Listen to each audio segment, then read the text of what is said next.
दोस्तों इस वीडियो में हम लोग प्रश्नावली 6.3 के प्रश्न संख्या 14 को हल करेंगे। तो देखिए ये जो 14 नंबर का प्रश्न है इसे बहुत लोग कठिन समझते हैं, लेकिन ये कठिन नहीं है, बस इसको लगाने में थोड़ा बड़ा हो जाता है, लेकिन ये सरल ही प्रश्न है। तो अगर आप सच में इस प्रश्न को अच्छे से समझना चाहते हैं तो आप इस वीडियो को अंत तक देखिएगा। मैं गारंटी देता हूँ कि आपको ज़रूर समझ में आएगा। तो सबसे पहले हम इस प्रश्न को पढ़ लेते हैं। तो इसमें कहा गया है एक त्रिभुज ABC की भुजाओं AB और AC तथा माध्यिका AD एक अन्य त्रिभुज की भुजाओं PQ और PR तथा माध्यिका PM के क्रमशः समानुपाती है। दर्शाइए कि त्रिभुज ABC समरूप है त्रिभुज PQR। तो सबसे पहला काम आपको यही करना रहता है कि आपको प्रश्न को अच्छे से समझना रहता है, ठीक है ना। तो यहाँ पे मैं प्रश्न आपको चित्र बना के समझा देता हूँ। तो इस प्रश्न में हम लोग दोनों त्रिभुजों का चित्र इस तरह से बनाएंगे, ABC और PQR। इसमें AD और PM दोनों माध्यिकाएँ हैं। हमें इसमें क्या सिद्ध करना है, ABC समरूप PQR, यही हमें सिद्ध करना है। तो हमें इसमें दिया क्या गया है, तो इसमें हमें एक चीज़ दिया गया है, इसमें ये दिया गया है कि त्रिभुज ABC की भुजाएं AB AC तथा माध्यिका AD एक अन्य त्रिभुज की भुजाओं PQ और PR तथा माध्यिका PM के क्रमशः समानुपाती है। तो अब मैं आपको समानुपाती का मतलब बता देता हूँ। तो प्रश्न में कहा है कि त्रिभुज ABC की भुजाओं AB AC तथा माध्यिका AD त्रिभुज PQR की भुजाओं PQ PR तथा PM के समानुपाती है। इसका मतलब ये हुआ कि AB बटे PQ का जो अनुपात है वही अनुपात AC और PR का भी होगा, वही अनुपात AD और PM का भी होगा। तो ये चीज़ हमें दिया गया है। और हमें क्या दिया गया है, हमें ये दिया गया है कि AD बटे PM ये दोनों क्या हैं, माध्यिकाएँ। तो जब ये दोनों माध्यिका हो गई तो हम इनमें, तो चूंकि देखिए माध्यिका क्या होता है, माध्यिका जो होता है वो सामने वाली भुजा को दो बराबर भागों में बांटती है, दो बराबर। तो यहाँ पे AD माध्यिका है तो सामने वाली भुजा BC हुई तो इसको दो बराबर भागों में बांटेगी, यानी कि BD बराबर DC होगा, यहाँ पे QM बराबर MR होगा, ठीक है। तो ये हमारे पास ये चीज़ दिया गया है, ठीक है। इसमें सबसे इम्पोर्टेंट ये वाला है, ये अनुपात। तो जो उसमें प्रश्न में दिया गया था उसके अनुसार हम लोग इतना लिखेंगे और ये लिख देंगे। उसके बाद हम लिखेंगे सिद्ध करना है। तो हमें क्या सिद्ध करना है, हमें सिद्ध करना है कि त्रिभुज ABC समरूप त्रिभुज PQR, ठीक है। तो देखिए इसमें हमें क्या सिद्ध करना है, इसमें हमें त्रिभुज ABC समरूप दिखाना है त्रिभुज PQR के। तो मैं आपको बता देता हूँ, देखिए दो त्रिभुजों को समरूप दिखाने के लिए कई रूल होते हैं, यानी कि 4 रूल होते हैं।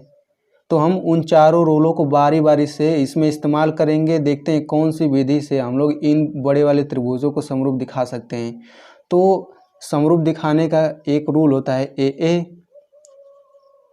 इसमें क्या होता है, तीनों लिख लेते हैं AAA, यानी कोण कोण कोण समरूपता। अगर हम लोग इन दोनों त्रिभुजों में हम संगत कोण बराबर दिखा दें तो ये दोनों त्रिभुज समरूप हो जाएंगे, ठीक है। यानी कि अगर हम लोग A बराबर P दिखा दें, B बराबर Q दिखा दें, C बराबर R दिखा दें तो ये दोनों त्रिभुज समरूप हो जाएंगे।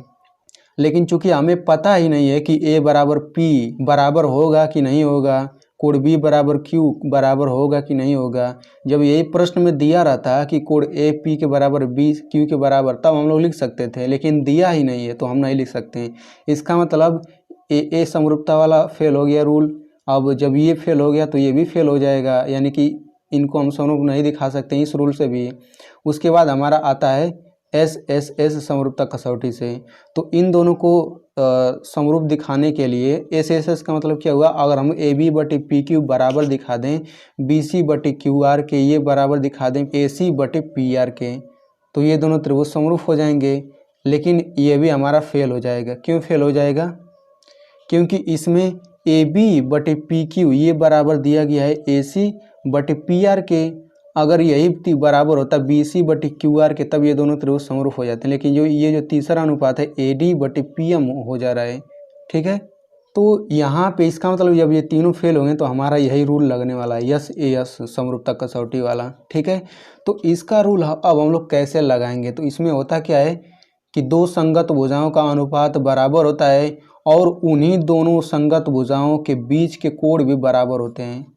ठीक है, जैसे मान लीजिए यहाँ पे ए बी बटे पी क्यू ये बराबर दिया है ए सी बटे पी आर के।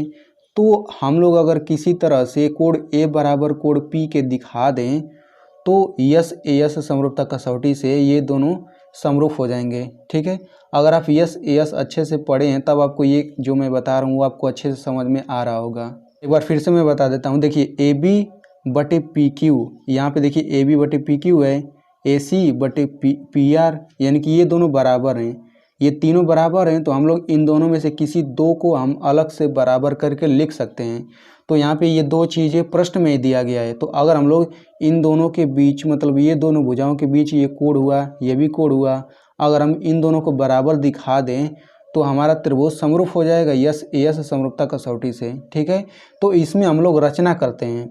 और रचना हम लोग क्यों करते हैं, हमें ये दो चीज़ें तो पता है कि ए बी बटे पी क्यू ये बराबर है ए सी बटे पी आर के, ये हमें पता है। बस हमें कोण ए बराबर पी दिखाना है किसी तरह से।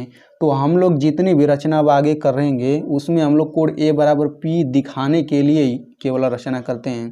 ठीक है, तो हम इसमें रचना क्या करते हैं, तो हम लोग रचना ये करते हैं कि ये जो माध्यिका ए डी है इस AD के बराबर ही हम लोग नीचे एक DE रेखा ले लेते हैं, इसी AD के बराबर ही रहेगा वो।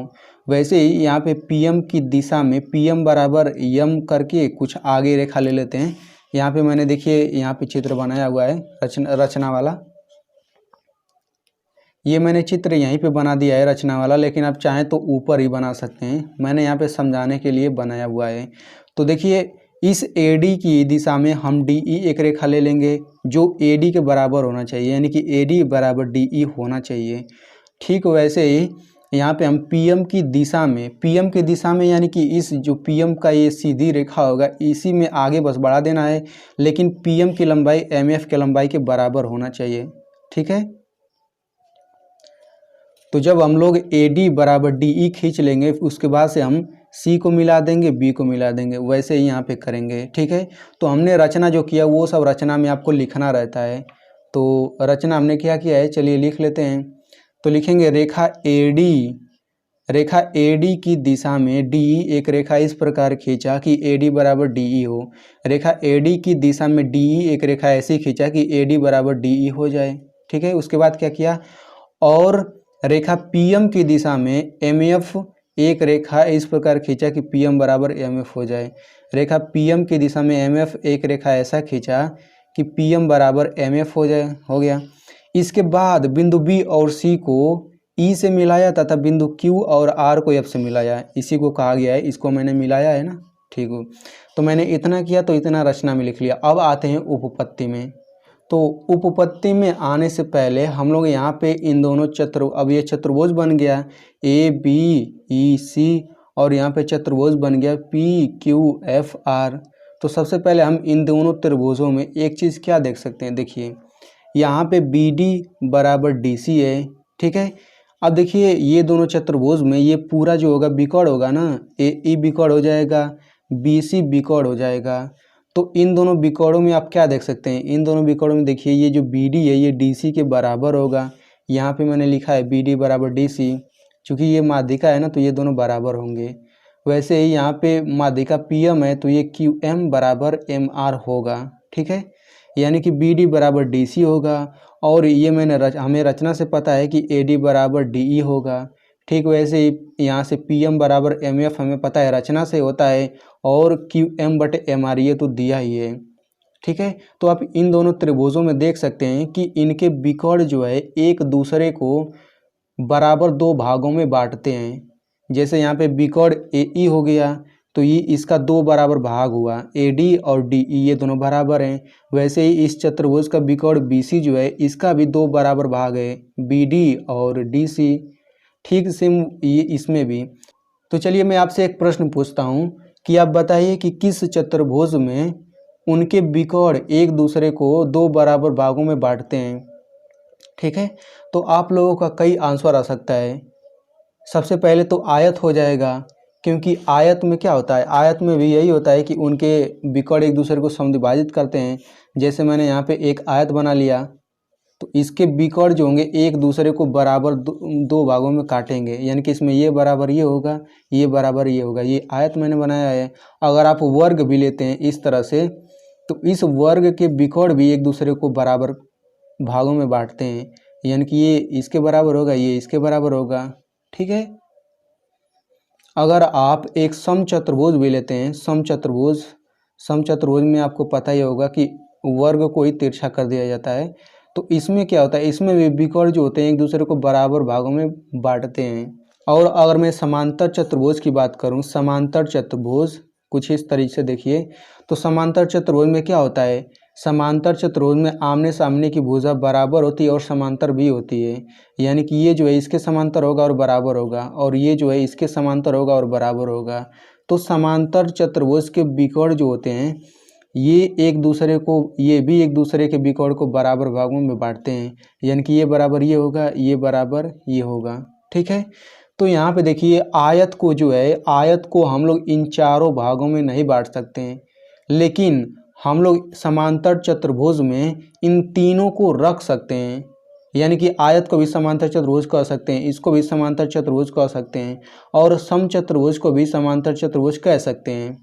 क्यों कह सकते हैं, क्योंकि समांतर चतुर्भुज में होता क्या है, समांतर चतुर्भुज में ये होता है कि आमने सामने की भुजा बराबर हो और समांतर भी होने चाहिए, यही परिभाषा होता है एक समांतर चतुर्भुज का।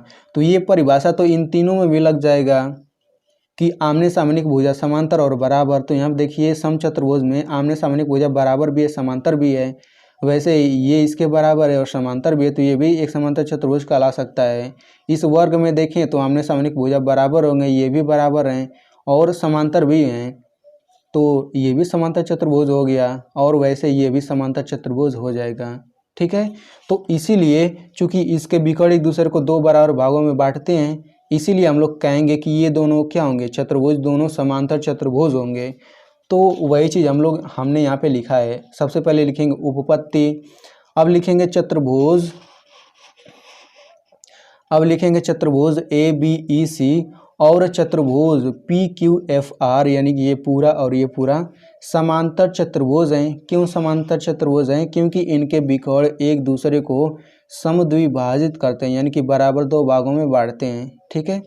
तो जब ये हमारा समांतर चतुर्भुज हो गया और ये भी समांतर चतुर्भुज हो गया, तो समांतर चतुर्भुज में क्या होता है, आमने सामने की भुजा बराबर होती है और समांतर भी होती है। तो हम यहाँ पे AB बराबर CE नहीं लिख सकते हैं, क्योंकि दोनों अब आमने सामने की भुजा होंगे तो बराबर होंगे, तो AB बराबर CE हो जाएगा, ये हमने लिख लिया AB बराबर CE। और क्या हो गया, और हमें ये पता है कि AC बराबर BE हो गया, क्योंकि ये भी आमने सामने की भुजा है। ठीक है। तो ये मैंने लिख लिया AB बराबर CE और AC बराबर BE। ठीक वैसे इसमें आते हैं तो PQ बराबर RF हो जाएगा और PR बराबर QF हो जाएगा। तो सेम मैंने वही लिखा है, PQ बराबर RF और PR बराबर QF। ठीक है। अब इतना लिखने के बाद यहाँ पे देखिए मैंने रचना जो कुछ भी किया है वो केवल किस लिए किया है, वो मैंने पूरा कोड P के बराबर दिखाने के लिए ही किया है। ठीक है। तो इसमें हम लोग कैसे दिखा सकते हैं, यहाँ पे देखिए हम त्रिभुज ABE, ध्यान से देखिए, त्रिभुज ABE और त्रिभुज PQF, हम इन दोनों को समरूप दिखाएंगे। समरूप दिखाने से क्या होगा, समरूप दिखाने से ये होगा कि इन दोनों त्रिभुजों के संगत कोण बराबर हो जाएंगे, यानी कि हम ये कोण इस कोण के बराबर दिखा देंगे और फिर ये कोण इस कोण के बराबर दिखा देंगे। तो इस तरह से ये पूरा कोण इस पूरे कोण के बराबर आ जाता है। ठीक है। तो सबसे पहले हम इन दोनों त्रिभुजों को समरूप दिखाएंगे। तो इन दोनों को समरूप दिखाने के लिए हमें इनके संगत भुजाओं का अनुपात चाहिए, यानी कि AB बटे PQ, ये हमें बराबर दिखाना होगा कि इसके BE बटे QF के, ये भी बराबर होना चाहिए AE बटे PF के। ठीक है। तो हम लोग वही चीज़ करने वाले हैं, लेकिन कैसे करेंगे वही देखते हैं। तो चूंकि हमें ये तीनों अनुपात दिया गया है शुरू में ही, तो हम ये वाला अनुपात लेते हैं AD बटे PM। ठीक है। अब हम AD बटे PM को हल करके निकालते हैं कि इसके जगह हम क्या रख सकते हैं। तो AD बटे PM हो गया, इसको हम क्या लिख सकते हैं, 2AD बटे 2PM लिख सकते हैं, बस ऊपर और नीचे 2 से मैंने गुणा कर दिया है। तो हम चाहें तो 2 से 2 काट भी सकते हैं, यानी कि सेम वैल्यू यहाँ पे भी है, वही वैल्यू ये भी है। तो ये बराबर हो जाएगा 2AD को क्या लिख सकते हैं, AD प्लस AD लिख सकते हैं, तो वो मैंने लिख लिया। 2PM को क्या लिख सकते हैं, PM प्लस PM लिख सकते हैं, वो मैंने लिख लिया। अब ये किसके बराबर हो जाएगा, तो यहाँ पे देखिए AD जो है ये किसके बराबर, DE के बराबर है। यहाँ पे आप देख सकते हैं, यहाँ पे AD जो है DE के बराबर है, AD जो है DE के बराबर, ये कैसे, रचना से। तो हम क्या इसमें से किसी एक AD की जगह DE रख सकते हैं भाई। तो AD बराबर DE यहाँ पे मैंने रख दिया, तो ये अनुपात इस अनुपात में बदल गया। ठीक वैसे ही हम PM बराबर MF लिख सकते हैं, ये भी हमने रचना से प्राप्त किया है। तो PM की जगह हम MF रख देंगे, तो AD बटे PM जो होगा इसके बराबर होगा। तो अब हम AD बटे PM लिख लेते हैं। अब AD प्लस DE को क्या लिख सकते हैं, AD प्लस DE को हम पूरा AE लिख सकते हैं। तो ये मैंने AE लिख लिया। फिर PM प्लस MF को क्या लिख सकते हैं, PM प्लस MF को लिख सकते हैं पूरा PF। तो ये मैंने PF लिख लिया। इसका मतलब क्या हुआ कि AD बटे PM बराबर हम लिख सकते हैं AE बटे PF। ठीक है, ये हमने प्राप्त कर लिया। अब इसके बाद देखिए ये अनुपात तो हमें दिया है, ये अनुपात हमें दिया था AD बटे PQ। यहाँ पे आप देख सकते हैं ये दिया है AB बटे PQ बराबर AC बटे PR बराबर AD बटे PM।